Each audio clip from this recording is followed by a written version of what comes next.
Inara Rusli akui kini lebih pilih dicintai daripada mencintai, sebut sudah titik lelah. Inara Rusli kini lebih memilih untuk dicintai daripada mencintai. Hal ini lantaran ia sudah berada di titik lelah.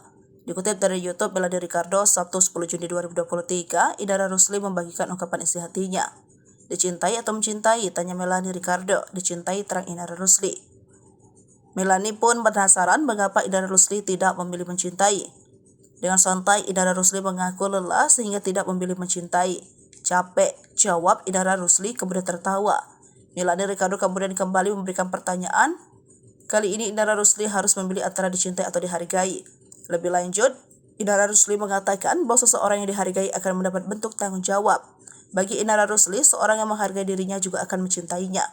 Dalam kesempatan tersebut, Inara juga menyampaikan pesan untuk sesama perempuan yang kini tengah menghadapi masalah. Inara Rusli meminta agar masyarakat khususnya perempuan untuk bisa mempertimbangkan segala keputusan yang diambil dengan matang. Hal ini agar setiap keputusan yang diambil tidak menimbulkan rasa penyesalan di kemudian hari.